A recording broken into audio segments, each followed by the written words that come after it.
Hey guys, Reese here and welcome back to my channel.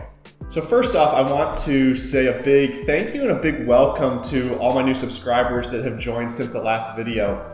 I'm not sure what happened, but I got like 50 subscribers in 2 days, which for a channel my size and my channel in general, that's super good. That's pretty dang crazy. So thank you so much to all of my new and past subscribers and welcome to my channel. I hope you enjoy. Now, out of these new subscribers and my subscriber base in general, I have a lot of people in their teenage years.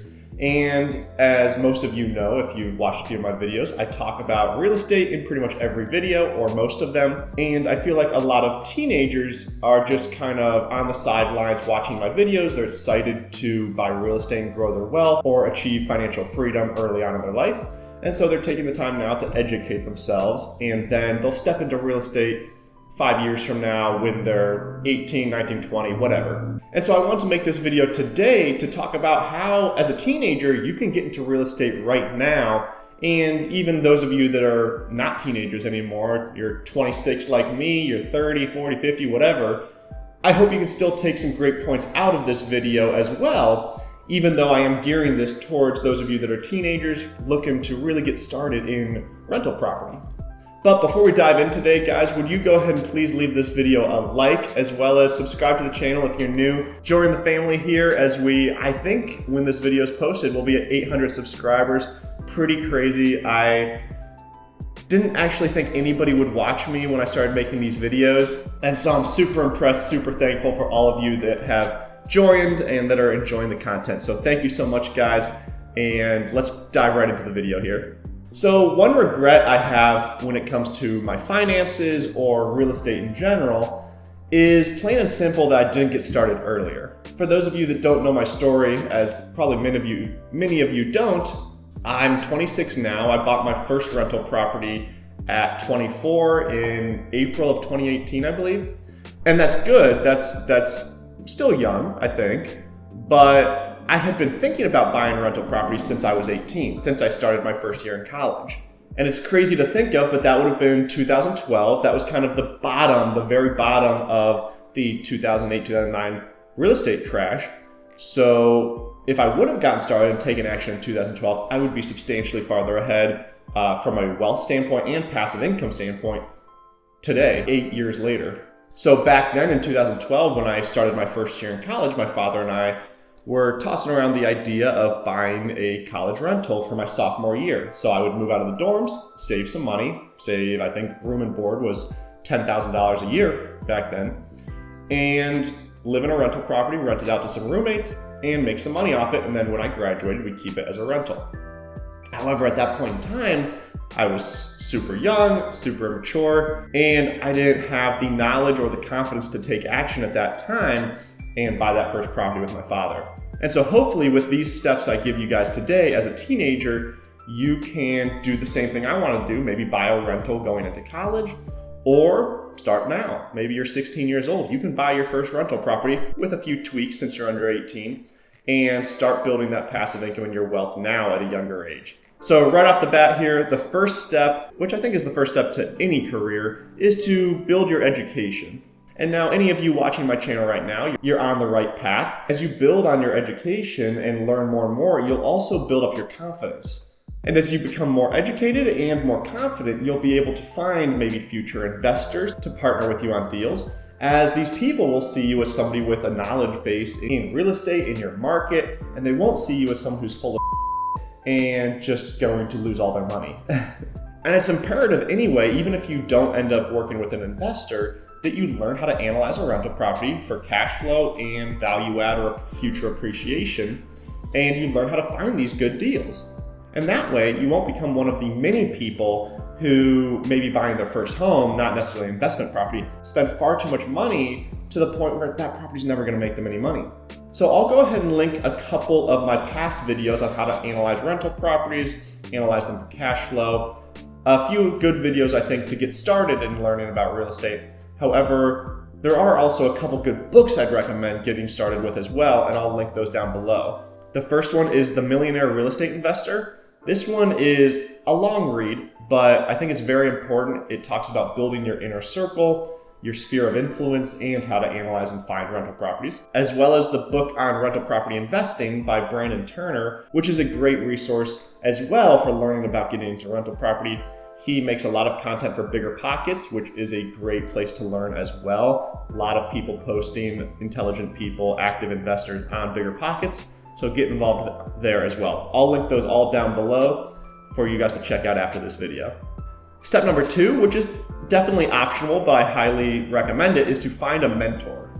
There's multiple reasons why you might want a mentor as a young person getting into real estate. First and foremost is they'll help build your confidence, help you learn. They'll be a source of education where you can bounce questions off them. As you analyze new deals, you can ask them, hey, what do you think about this? And they're not somebody that you should necessarily be asking like, hey, how do I analyze a rental property, right? I don't know why I just pretended to type there, but there's someone who you can say, hey, I've ran the numbers, this is the cash flow on it, this is the value add I see in it, is there anything wrong with this? And they might be able to point out higher level things like, well, did you hear this factory's being built there that's got approved or something that has funding? Or did you notice that this is zoned as a duplex, but there's a 4-unit on it? Like something like that, I don't know. But they can point out things that you might not necessarily know right off the bat as a young investor. In addition, they will add to your credibility substantially. So if you do end up shopping around for real estate investors to get started with, well, you can tell those investors, hey, I work with so-and-so, who is my mentor and who helps me find great deals. And then that adds to your credibility because they might be someone who hopefully is established in your field, maybe has at least 10 years experience in that industry. And so that'll help add a lot of credibility to who you are as somebody new getting into real estate. And finally, they'll help you just skip over all the hurdles they probably had to go through to get to their level of success. So there's no reason to repeat the same failures that people have made before you. If you can learn from them and avoid them, you'll get so much further, so much quicker. So another great reason, not 100% necessary, but I do love having a mentor on my team. Step number 3 is to figure out your value add as a teammate, as a partner. Now, the reason I've been bringing up finding investors is because as a teenager, you probably don't have a ton of money. You also most likely don't have a high-paying job that you have 2 years of history working at, which is a requirement to get a loan for most cases. And so you'll probably have to bring a partner onto your team to provide that employment history or that capital. Now, best case scenario, your parents could be that investor. And we'll talk about this later, but your parents will have to co-sign anything you sign anyway since you're under 18. So that'd be ideal. However, I understand a lot of you out there may not have parents that have a good job. You're trying to grow your wealth on your own, or they may not just be willing as their risk tolerance is very low.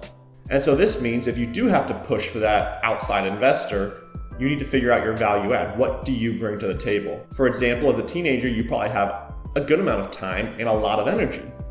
Whereas somebody who's making a lot of money and is looking to invest, they might be super busy, no time at all because their time is consumed in their day job. And so you guys can partner where he brings the money and you bring the time, energy, you manage the deal, you find the deal, everything like that. Now keep in mind, however, that you're young, you're new to the business, you don't have much power in this situation. So you may get a very small piece of the first deal, even if you find the deal and you put it together.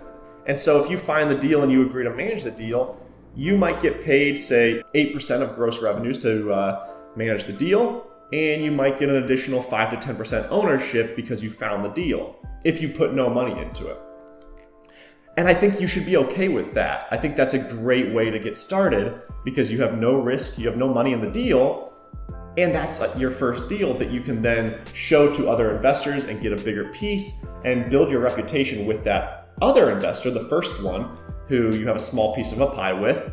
And now the next time you find another great deal, you can be like, well, I need 15% this time, and then 25%, something like that. However, you need to think of what you want to do in real estate and what your value add is.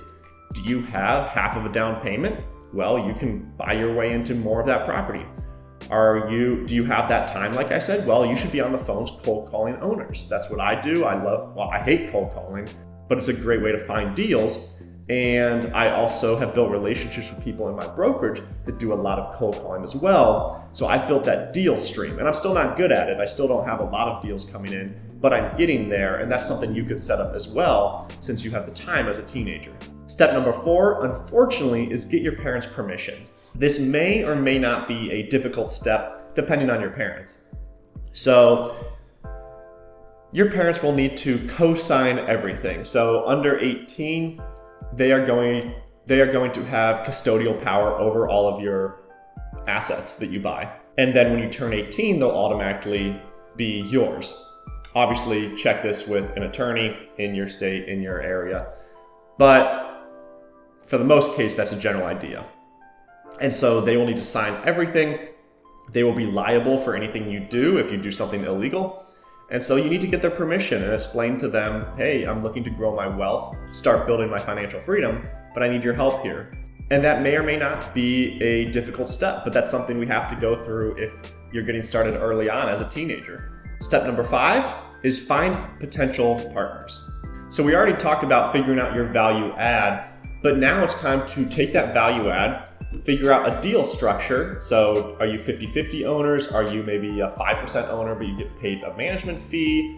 What's going on here? How are you going to structure that? And you can figure this out as you search for potential partners. So as you find partners, chat with them. Hey, this is what I bring to the table. This is what I'm looking for from you.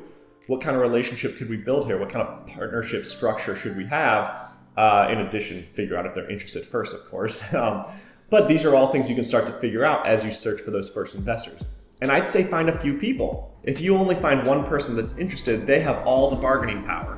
They can negotiate anything they want because they are your only option at this point.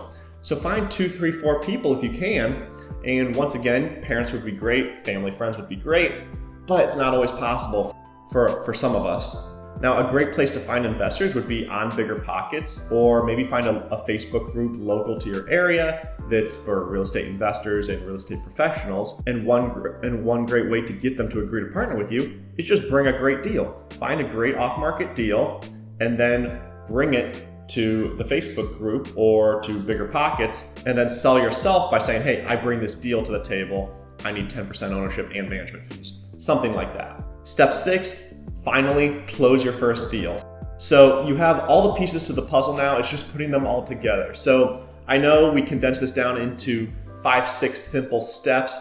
It's gonna take time. When you're younger, nothing's going to move as fast, unfortunately. You have hurdles to overcome, you have to build your credibility, and it's gonna take time, and that's okay though. Better to start now at say 14 and have it take 2 years to finally get that first property versus just buy it by yourself at 24.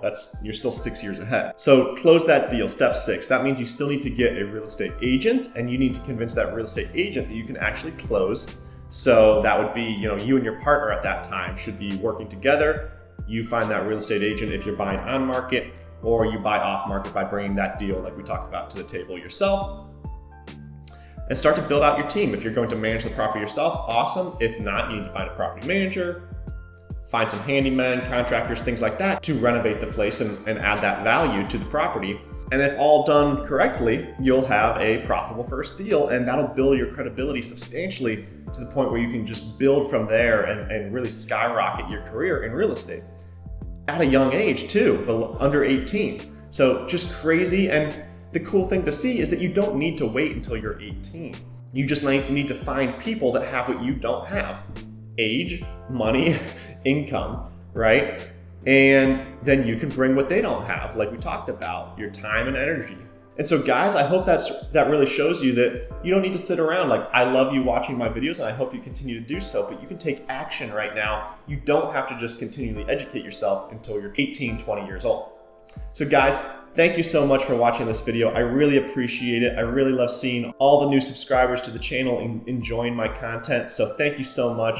You guys have all been super supportive. I honestly mean that. I've seen almost no negative comments on my channel. So just super encouraging as I grow my channel, and I really appreciate it. So once again, guys, like and subscribe if you haven't already, and I'll see you in the next video. Thanks so much.